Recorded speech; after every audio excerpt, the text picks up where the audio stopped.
guys, I can hear. Welcome back to this channel. It's a bit noisy guys kasi nandito ako sa senior citizen, yung nagbibigay ng gobyerno, and luckily yung lola ko, one of the beneficiaries, but then supposedly they should be treated as special kasi nga marami dito guys na nagtutungkod, marami din dito yung super inconvenience talaga sa senior citizen. I was never expecting this one. Supposedly, if alam nila yung mga address, they should deliver it. And meron pang hindi makalakad na maayos, pero super, ang dami pang line, ang haba ng line guys, tingnan nyo.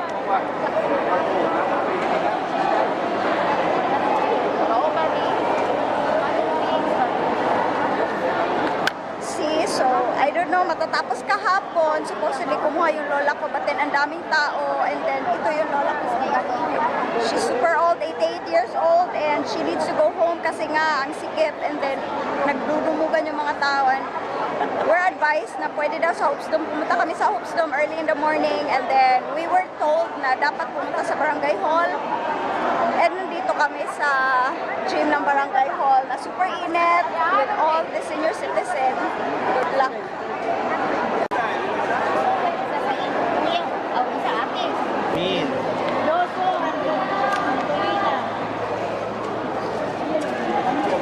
So nagkuha na sa mig para birthday ganina sa senior citizen. Pila kay ko lang.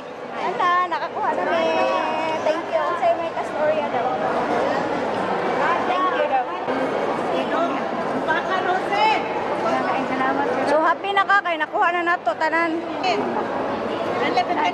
Guys, super, I've met a new friend. Thank you kayo for the help. No props. Say gani. Prince. Prince. Hi Prince. Shout out to Prince guys. Hello. Happy na po kita ba? Nice meeting you guys. Thank you.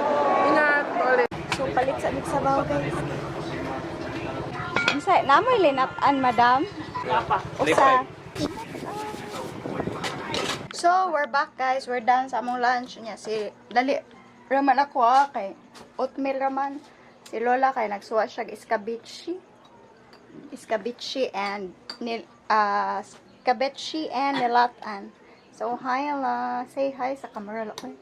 Hi, kisam na. Wala, nag-video ra ko. Oh, Hi guys, I'm back. So finally, kapuya. Kapuya today guys. Our realization, oh my gosh, you're going to realize na how hard it is, no?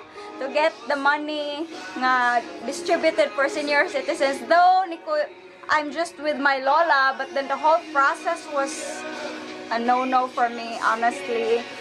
O nga, nakapamigay ng budget for the senior citizen. Kudos to that. I really agree. But the process was super grabe. A lot of people were not able to get their senior citizen na allotted budget for Christmas. Doon sa barangay the other day, Sunday. Today is Monday, so bumalik kami with my Lola, and luckily nakuha na namin, and grabe, a lot of people, marami ng mga senior citizen na naka-wheelchair, hirap na maglakad, but then pumunta doon just to get it, and I know that it's a blessing for them, but the whole process on how to claim it was so much pain, stress. Honestly, I don't want to filter anything. Totoo guys, ang daming nakapila, yung iba parang hinimatay na. I hope na nakunan nyo ng video, but then ngayon lang ako nakapag-video. That's it guys. I want to rest. I want to rest. Rest talaga, oh my god. So, thank you so much for watching, and I hope you enjoyed the video. Thank you pala government officials for the 3,500 yung binigay sa senior citizen. Thank you. Bye! Saranghe! Ha? So...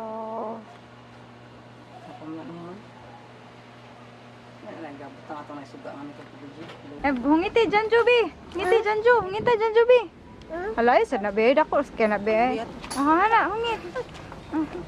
Na. Alasaman?